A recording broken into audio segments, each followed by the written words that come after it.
Olá amigos investidores, estamos de volta para mais um vídeo e no vídeo de hoje a gente vai trazer um vídeo curto, rápido, não mais do que 10 minutos, sobre os resultados do segundo trimestre da CSN Mineração, mais precisamente aqueles resultados relacionados a CEMIN 3. Então vamos lá, vem comigo, vem. Primeiro vamos começar com os destaques operacionais e financeiros desse segundo trimestre. A CSN Mineração obteve o maior volume de produção e de vendas também já registrados na história da companhia. No segundo trimestre de 2023 ficou marcado como trimestre com maior volume de vendas, incluindo compras. Aí você vai dizer, incluindo compras? Como assim? Eu fiquei pensando também. Depois eu entendi que incluindo compras é porque eles compram às vezes minério de terceiros para revender. Tem esse detalhe também. O maior volume de produção e de vendas de minério já registrados pela CSN Mineração, colocando a companhia no caminho para atingir seu guidance de produção para esse ano. Porém, no entanto, contudo, todavia, a combinação de queda no preço do minério, o minério caiu de preço e com a pressão negativa de preços provisórios acabou por reduzir o EBITDA ajustado para 1,1 bilhão e a margem EBITDA para 30%. Também houve de bom nesse segundo trimestre a sólida geração de caixa, mesmo com os efeitos negativos do trimestre, que a gente acabou de falar. O fluxo de caixa ajustado atingiu 1,2 bilhão no segundo trimestre, um resultado bem melhor do que no primeiro trimestre, no trimestre anterior no caso, como resultado da redução do capital de giro da companhia. Esse desempenho reforça a resiliência da empresa a conseguir entregar uma sólida geração de caixa mesmo em um período de pressões no resultado. E mais importante também, a CSN Mineração celebra 2 novos aditivos de pré-pagamento de minério, uma venda de 500 milhões de dólares, não é pouco não, meus amigos, aqui é 2,5 bilhões de reais mais ou menos. Ela vendeu 300 milhões para Glencore em junho e firmou mais um contrato também de 200 milhões, um de 300 milhões com a Glencore e um de 200 milhões com a Cargill. Então isso é muito bom para a empresa, é claro, obviamente. Então, mostrando o primeiro gráfico aqui interessante para a gente, é esse total de produção que cresceu do primeiro trimestre para o segundo trimestre em 25%. Ó. Aqui eram 8 milhões 941 mil toneladas, é muito minério, e subiu para 11 milhões 145 mil toneladas no segundo trimestre. Bem maior também em relação ao segundo trimestre de 2022. Já em relação ao volume de vendas, a gente vê que também teve um upside aqui, cresceu 31% do primeiro trimestre para o segundo trimestre, passou de 8 milhões 618 mil para 11 milhões 252 mil e também foi um volume maior do que o segundo trimestre de 2022. Então, em relação ao resultado, a gente vê aqui a comparação do EBITDA do primeiro trimestre, aí você vai vendo tanto as coisas que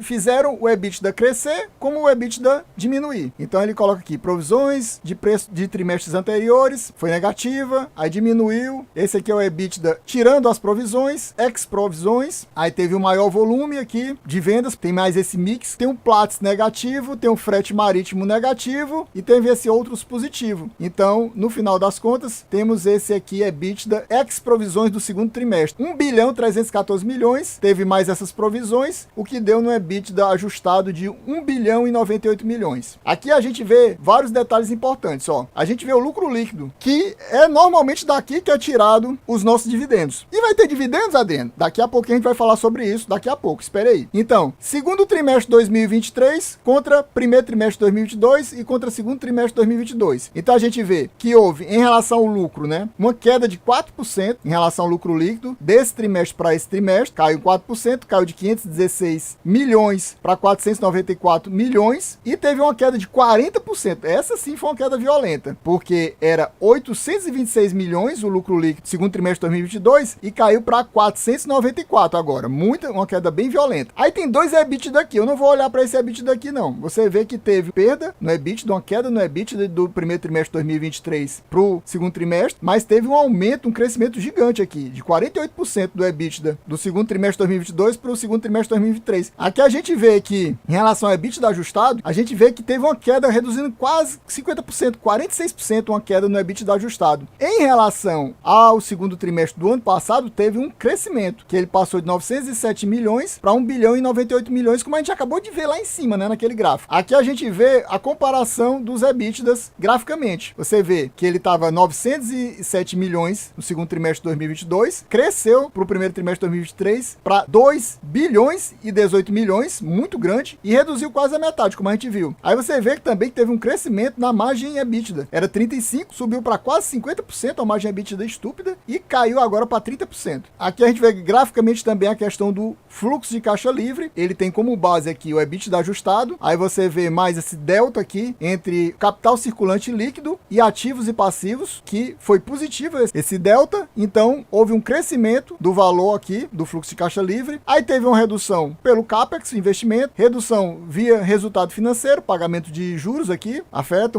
claro, diminui aqui o valor, e mais imposto de renda aqui. Então no final, o fluxo de caixa livre ficou, segundo trimestre de 2023, ficou 1 bilhão 161 milhões. No final, cresceu muito pouco, né? Eu vou mostrar para você como é que tá a questão dos dividendos. Vamos lá, pessoal. Para começar a história, eu não encontrei em lugar nenhum falando que a CSN Mineração vai pagar dividendos. Eu olhei no relatório do primeiro trimestre e lá, no comecinho do relatório, já falava, vai haver a distribuição de dividendos, que foi pago até no mês de maio, se eu não me engano. No do primeiro trimestre, ele falou logo que ia fazer o pagamento de dividendos. E agora já não falou. Então, como não houve nenhuma notícia, como aqui no relatório não tem nenhuma notícia, eu creio que não vai haver o pagamento agora. E olhando para o mapa de calor, para quem não sabe, né, a CSN Mineração, ela é nova na bolsa, ela só entrou em 2020, começou a distribuir dividendos apenas em 2021, só no mês de agosto. Foi o único ano que ela distribuiu em agosto. Aí você vê que em 2022, isso aqui ainda é relativo a 2021, mas foi pago só em janeiro de 2022. Aí ela pagou mais em maio, como ela pagou esse ano, que é exatamente aquele dividendo que eu falei para vocês agora há pouco, que ela soltou falando que ia ser pago dividendos no relatório do primeiro trimestre, e agora ela não soltou nada, e pagou no ano passado também em novembro, ou seja, não pagou em agosto. Então eu realmente acho que não vai pagar em agosto, provavelmente vai pagar somente em novembro. Então fica para vocês aí essa dica, que provavelmente não vai haver pagamento de dividendos agora nesse mês de agosto, nem nos próximos, né? Provavelmente só em novembro, quando sair o resultado do terceiro trimestre, no caso. E aqui a gente vai ver o endividamento, que é sempre importante você ver como é que está a situação do endividamento da empresa. Aqui tem o endividamento e também tem a dívida líquida sobre o EBITDA, que basicamente isso aqui é o que o pessoal chama de alavancagem. É a dívida da empresa. É a forma que o pessoal chama de alavancagem, é isso. É quanto é a dívida líquida dividido pelo EBITDA. Ou seja, quanto tempo o EBITDA que a empresa gera consegue pagar a dívida líquida dela. Então a gente vai ver aqui, ó, 3 detalhes bem importantes, ó, das cores. Aqui é a disponibilidade em verde escuro, em verde claro é a dívida líquida. E essa linha bem aqui em cima é a dívida líquida dividida pelo EBITDA. Essa dívida líquida dividida pelo EBITDA, pessoal, o ideal, segundo os analistas, é que esteja abaixo de 3,5. E você vai ver que em nenhum momento a dívida líquida da empresa teve acima de meio. Ou seja, é bem abaixo do máximo considerado pelos analistas. Bem abaixo mesmo. Você vê que teve momentos que ela era negativa, a dívida líquida sobre o EBITDA. Por quê? Porque exatamente nesses momentos você vê que a dívida líquida era negativa. Ou seja, o que quer dizer isso? Quer dizer que a empresa tinha mais dinheiro em caixa do que dívida. Agora ela tem mais dívida do que dinheiro em caixa, mas é muito pouco a diferença. Você vê que aqui, ó, atualmente, e ela tem em caixa 7 bilhões e 860 milhões, e a dívida dela total é 8 bilhões e 20 milhões. Ou seja, se ela usasse todo o dinheiro que ela tem em caixa, a dívida dela só seria de 160 milhões, uma dívida ridícula para uma empresa tão grande, né? Então, realmente, a dívida líquida dela sobre o EBITDA, ou seja, a alavancagem da empresa está baixíssima, a gente pode ficar despreocupado com essa questão da dívida dela. Então, pessoal, a gente vai ficando por aqui, espero que vocês tenham gostado. Quem gostou já sabe, se não for inscrito, se inscreva agora, deixa aquele likezão e ativa o sininho. É isso aí, valeu, até a próxima e fui!